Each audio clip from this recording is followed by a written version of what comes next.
Paano nga ba ako napunta o nakapag-apply ng Hong Kong? Pero bago ang lahat, hello everything! Ako sa Cheska, isang kasabahay dito sa Hong Kong. And welcome to my mini vlog, another day in my life here in Hong Kong. Hanggang ngayon madami pa din talagang nagtatanong sa akin kung paano ba ako nakapunta ng Hong Kong. Di sumakay ako ng eroplano papunta dito. Uy, hindi ganun. Sa totoo lang, wala talaga akong planong mag-abroad. Kasi nga takot talaga ako noon mapalayo, lalong-lalo na mapalayo sa mga anak ko. Isang araw tumawag yung mother-in-law ko. Sabi niya, kailangan daw ng ipapalit ng tita ko kasi nga yung tita ko ay aalis na. Kailangan ng kapalitan. So sabi ko, mag-try ako magpasa ng resume at magpa-interview. Kaya ayun, nung nagbigay ako ng resume ko sa kanila ay nagbigay din sila ng schedule sa akin para interview ako.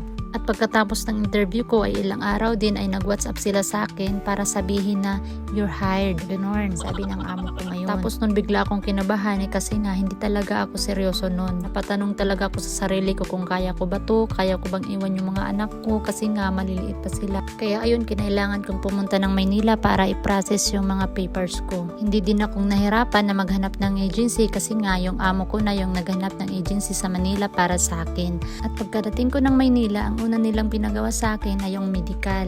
Kasi nga sabi nila pag may problema daw yung medical mo, hindi ka makakamove sa other process ng papers mo.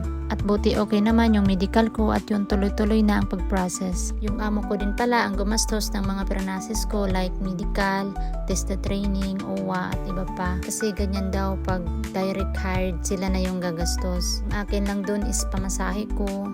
Pero malaki-laki din ang gastos ko kasi Samar to Manila and then pagkain, tapos bahay at buti na lang din may pinsan yung asawa ko kaya doon kami tumira nung first dating namin sa Manila. Tapos umuwi muna din kami and then hinintay ko din yung schedule ng OWA at saka bumalik ako na lang mag-isa.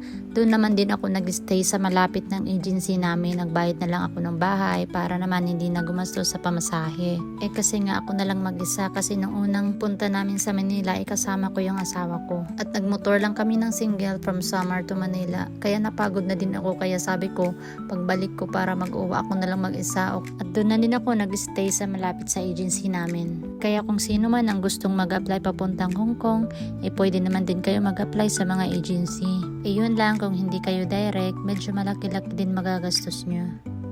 Pero okay lang yan, mababawi nyo naman din yung nagastos nyo kasi medyo malaki-laki naman din yung sahod na dito. At para sa pangarap, kaya nyo yan, kaya go. And that's it for today's mini vlog. Bye!